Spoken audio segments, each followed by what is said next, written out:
toda pessoa a qual Jesus, Ele mesmo nos aponta, nos ensina, que Ele foi para o deserto. E quando foi para o deserto, Ele foi pelo poder do Espírito Santo, ou seja, cheio do poder do Espírito Santo, cheio do Espírito Santo. E quando Ele retorna do deserto, agora no versículo 4, é no poder do Espírito Santo. Sabemos que no capítulo 14, Ele regressou no poder do Espírito Santo para a Galileia.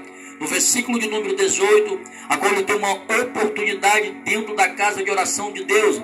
Ele pega um pergaminho, ele pega o livro de Isaías.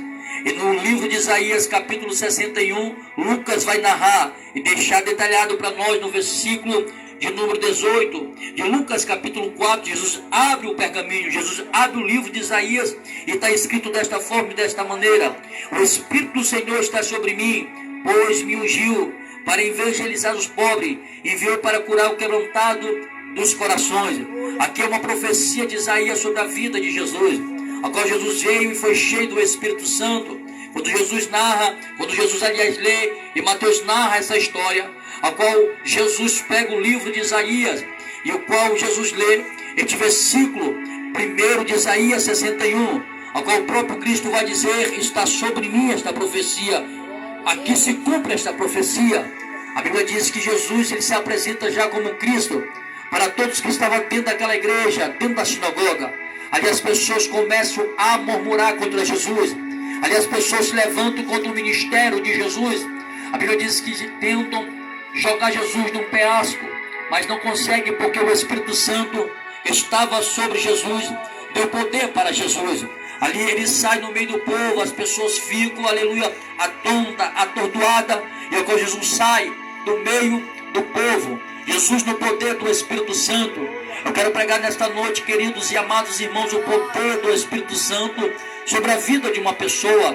Assim como Jesus era cheio do Espírito Santo, e toda obra que Jesus ia fazer era através do poder do Espírito Santo. Porque cheio é uma coisa, poder é outra.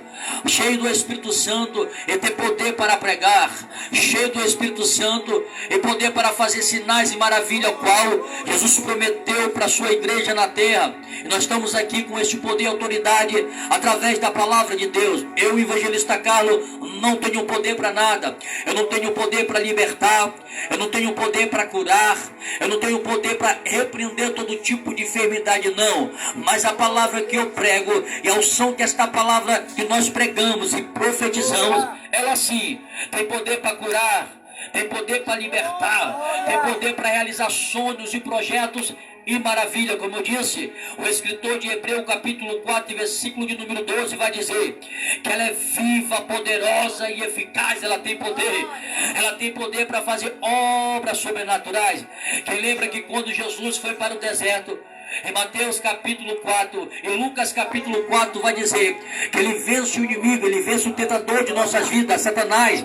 O diabo não foi com a força do braço, não foi com a força da perna, jamais. Jesus não peitou, ele peita peito também não. Mas no versículo de número 4 de Mateus capítulo 4 vai narrar e nos ensinar que Jesus venceu o diabo com a palavra de Deus, dizendo: não só de pão viverá o homem, mas de toda a palavra que sai da boca de Deus. Nós vamos ver que Jesus, ele vencia as batalhas espirituais através da palavra de Deus. Por isso que a igreja saiu de quatro paredes, está aqui neste ambiente, está aqui neste bairro, está aqui na casa, meu vizinho, meu amigo. Se eu posso dizer assim, porque estou aqui como ministro, carta viva para dizer para você que Jesus tem a palavra que vai trazer solução para a tua vida, que vai trazer cura espiritual. Esta palavra que pregamos, ela tem poder para arrancar a ansiedade, arrancar a depressão, para arrancar todo tipo de enfermidade. E essa mesma palavra foi que Jesus venceu o diabo no deserto. Esta palavra, ela é poderosa. Jesus venceu através da palavra e regressou para a sua terra natal, aleluia, para anunciar o evangelho ao qual foi chamado. Nós vamos narrar e viajar um pouco, aleluia, ou seja, eu vou narrar e viajar um pouco dentro do evangelho ao qual Jesus deixou para nós. levantou homens, capacitou com o Espírito Santo, deu poder e autoridade. Uma coisa é Jesus ser guiado pelo Espírito Santo, uma coisa é ser o Espírito Santo ser o guiador e orientador de Jesus Cristo, outra é nós darmos negalia, liberdade para o Espírito Santo ser o guiador e orientador de nossa vida, da negalia, espaço para que o Espírito Santo trabalhe em nossa vida. E os evangelistas Mateus, Marcos e Lucas e João, eles deram liberdade, liberdade para que o Espírito Santo usasse esses homens e apontar e a mostrar Jesus como aquele que vem salvar a tua vida. Não só você, mas toda a tua casa, a tua família. Esses evangelistas foram cheios do Espírito Santo. Quando nós olhamos para o Evangelho de Mateus, ao qual ele vai apresentar Jesus para o seu povo judeu. É por isso que no capítulo de número 1, ele vai mostrar e apresentar Jesus através da sua genealogia, de Abraão até Davi. Nós vamos ver Jesus agora, aleluia, sendo apresentado de Adão, Abraão até Davi, capítulo 1 de Mateus. Já no capítulo 2 Jesus nasce. Já no capítulo 3 de Mateus nós vamos ver o Espírito Santo sobre Jesus, guiando Jesus para fazer uma obra sobrenatural. E com esta obra, evangelista Carlos, salvação para nossas vidas, salvação para nosso coração. Jesus prometeu salvação, aleluia, uma terra, uma cidade chamada a cidade santa de Jerusalém. Para quem lê, conhece a palavra de Deus e busca os pergaminhos, nós vamos ver em Apocalipse capítulo 1, versículo de número 18, esse Jesus ao qual, cheio do Espírito Santo, a qual Mateus fala da sua genealogia. No capítulo 2 ele nasce, no capítulo 3 cheio do Espírito Santo.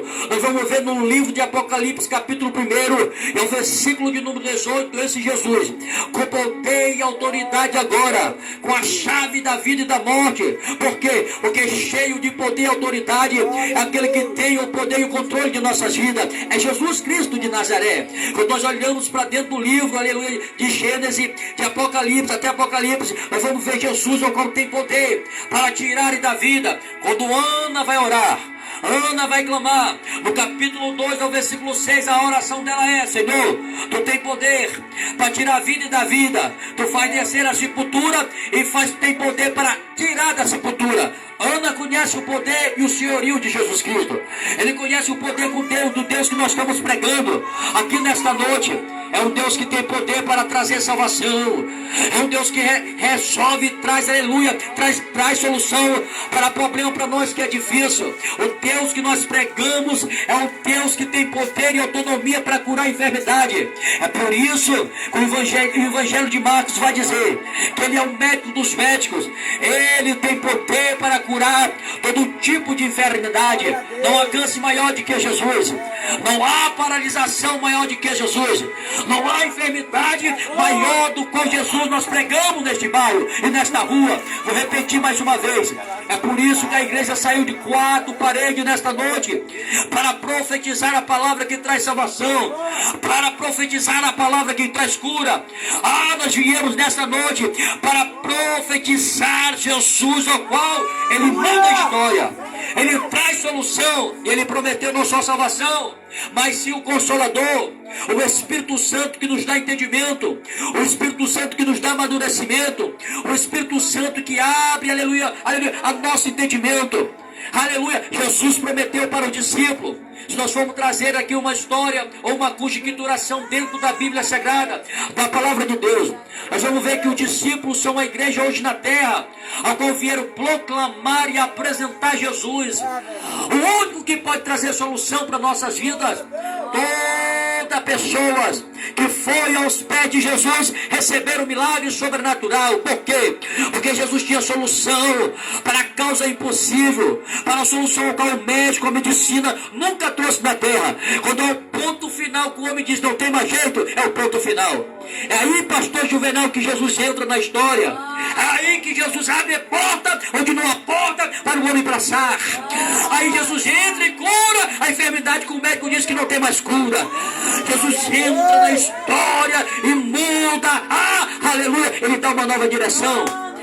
Ele muda toda toda pessoa que foi aos pés de Jesus, aleluia, foi, aleluia, curado, foi transformado, restaurado a sua história. Vamos de Bíblia, Mateus capítulo de número 8, quando nós vamos olhar para uma história de um homem leproso, um homem que tinha uma enfermidade.